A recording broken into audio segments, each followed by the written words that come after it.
Hoje é 14 de outubro de 2022 e eu resolvi fazer essa meditação como consequência das coisas que eu tenho visto e ouvido por parte de muitas pessoas que se dizem cristãs. Eu tenho ficado angustiada com essas coisas. Isso me levou a meditar muito no que eu quero compartilhar aqui.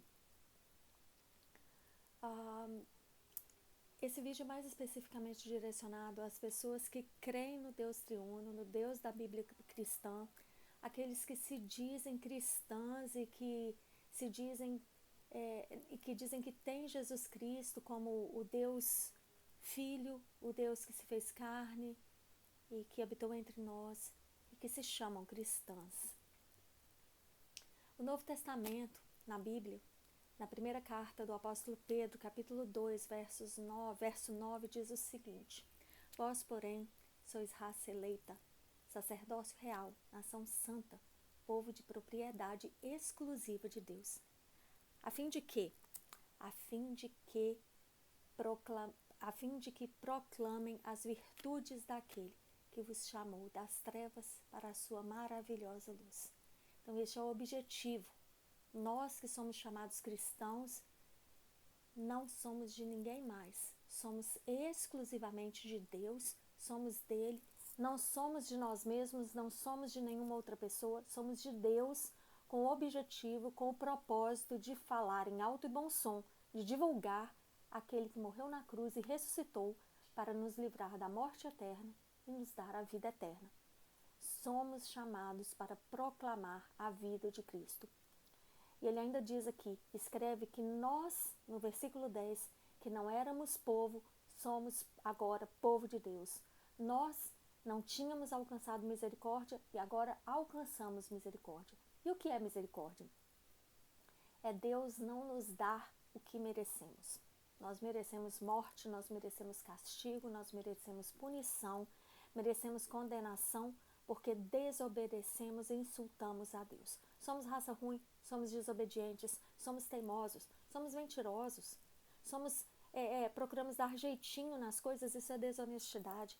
Iramos, desrespeitamos as pessoas, infringimos leis básicas, somos egoístas até com as nossas próprias famílias. Fingimos de bobo com os próprios mandamentos claros de Deus. Não cobiçar, não mentir, honrar pai e mãe. A gente faz isso com perfeição? Nós continuamos errando, falhando, quebrando regulamentos que deveríamos seguir. Merecemos punição. E Deus nos ofereceu graça de vida eterna em Jesus. E o que é graça? É nos dar aquilo que não merecemos. Nós não merecemos salvação, nós não merecemos absolvição, nós não merecemos redenção, remissão pelos nossos erros. Mas Deus nos oferece isso em Cristo, de graça, sem nós fazermos nada. Então a misericórdia não nos dá o que nós merecemos, a punição e a condenação. E a graça nos dá o que não merecemos, vida, absolvição. E essas duas coisas que temos, então, Deus nos faz através de Jesus e nos toma para si como propriedade exclusiva. Então, a propriedade exclusiva que nós somos de Deus não nos deixa ser de mais ninguém, exclusiva e excludente. Somente somos de Deus, do Deus triuno, do Deus Pai, Deus Filho Jesus e Deus Espírito Santo, que habita em nós se nós realmente somos de Cristo. Para quê? Para proclamarmos as virtudes de Cristo.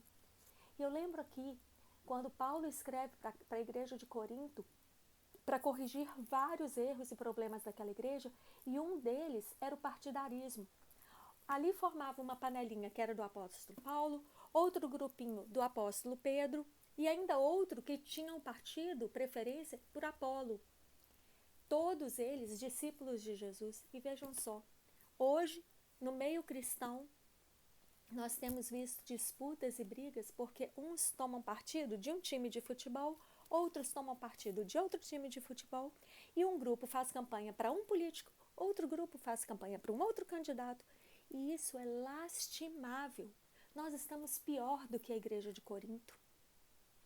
Gente, nós somos de Cristo, todos são de Cristo, e somos chamados para proclamar e divulgar a quem? Time de futebol? O ídolo lá, o craque da seleção? Não, nós somos chamados para divulgar a Cristo. Nós devemos ficar do lado de Cristo. Nós devemos propagandear as virtudes de Cristo, porque só Ele tem virtudes. Todos os demais têm os defeitos. Somos todos cheios de defeitos, de máculas, de coisas para serem criticadas. Eu vou ficar proclamando alguma coisa de alguém que é igual ou pior do que eu? Cheio de defeitos, de erros, de feiuras, que vai morrer igualmente e ser enterrado que nem eu. Não! Nós somos chamados para proclamar a Jesus, para falar dos seus ensinos e fazer seguidores de Jesus Cristo. Não é seguidor de time de futebol, de um candidato ou de um político, mas de Cristo que ressuscitou por minha causa para me dar vida eterna. Somos chamados para proclamar as virtudes daquele que nos tirou das trevas da morte eterna para a sua maravilhosa luz. Aí nós já comentamos aí nós já cometemos a desobediência, que é pecado de não cumprir este propósito de vida que nós temos. O apóstolo Pedro, nessa carta, que ele começa já no capítulo 1, dirigindo aos seus leitores o seguinte: Pedro aos eleitos segundo a presciência de Deus Pai, em santificação no Espírito, para a obediência no sangue de Cristo, graça e paz vos sejam multiplicadas. Ou seja, aquilo que nós recebemos sem merecer, em paz. E então ele segue já com uma oração de gratidão.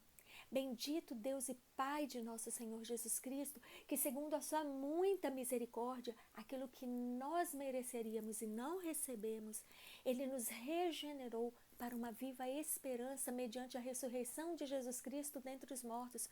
O próprio apóstolo Pedro já vem de início dando o exemplo daquilo que ele mesmo fala com seus leitores para fazer e que nós temos que fazer: agradecer, bendizer, render graças a Deus pelas virtudes de Jesus, a ressurreição, a regeneração que Ele nos dá, a viva esperança que nós temos de também ressuscitar nele.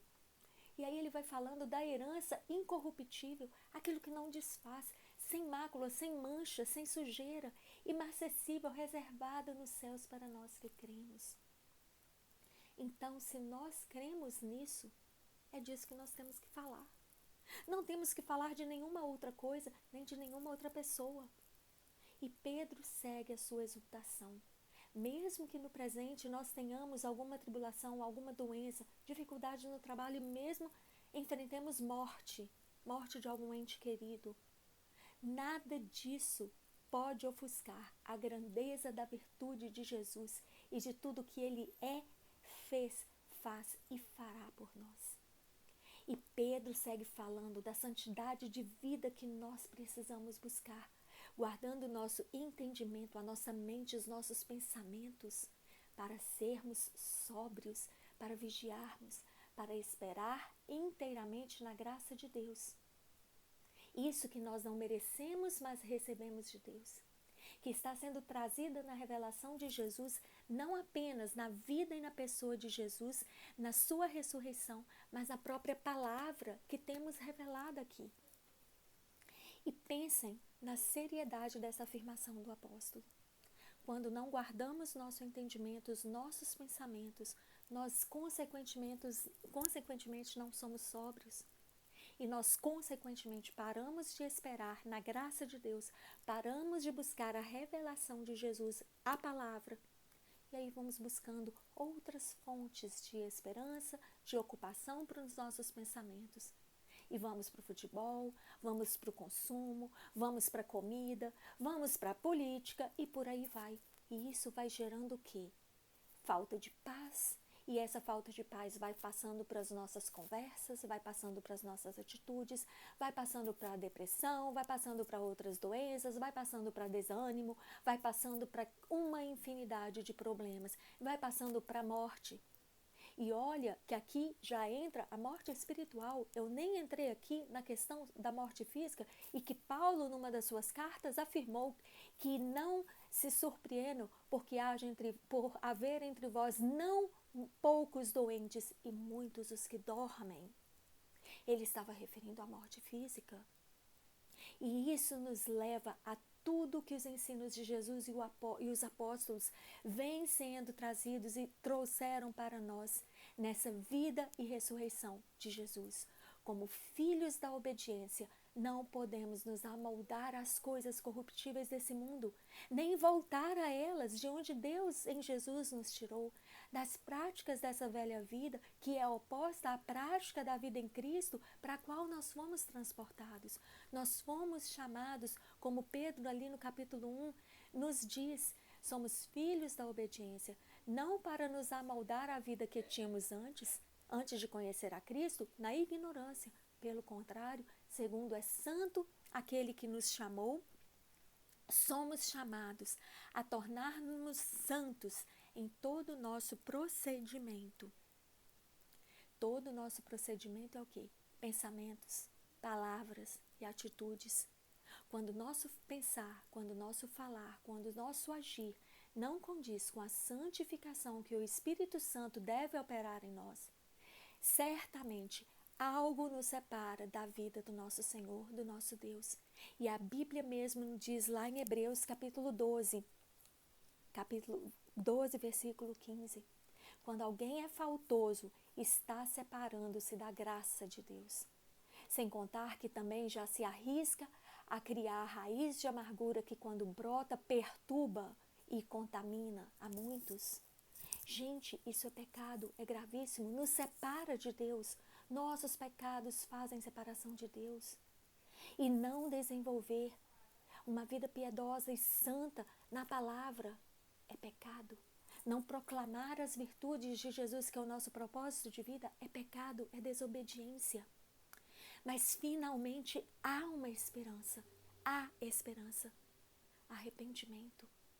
Precisamos nos arrepender desses nossos maus procedimentos. Arrepender por não cumprir o nosso papel de povo de Deus, de propriedade exclusiva dele. Por não proclamar as virtudes de Jesus Cristo, arrependamos. E em arrependendo, confessemos os nossos pecados a Deus, clamemos por perdão. E nós temos a garantia de que Deus está pronto a perdoar. E recebendo o perdão, abandonar o pecado, não voltar ao pecado. Nós não conseguimos fazer isso por nós mesmos. Precisamos do Espírito Santo para nos convencer do pecado e do propósito de Deus para a nossa vida que não estamos cumprindo. Pedir ao Espírito Santo a convicção deste pecado. Clamemos ao Espírito Santo para nos convencer do pecado quando errarmos, para nos levar ao arrependimento. E, enfim, para que nós clamemos junto com o Espírito Santo e recebamos o perdão em Cristo Jesus. E então nós deixarmos o peso, deixarmos todo o jugo de pecado e seguir em frente, proclamando as virtudes de Cristo. Somente pelo Espírito Santo nós conseguiremos isso. Nós não conseguimos isso de nós mesmos. Somente o Espírito Santo pode nos convencer dos nossos pecados. Vamos clamar a Deus para nos convencer dos nossos pecados, para nos arrependermos dos nossos pecados e para nos santificar pelo Espírito na palavra de Deus, na sua verdade, para nos levar a cumprir o propósito de Deus para a sua vida, para a nossa vida, de proclamar as virtudes de Jesus.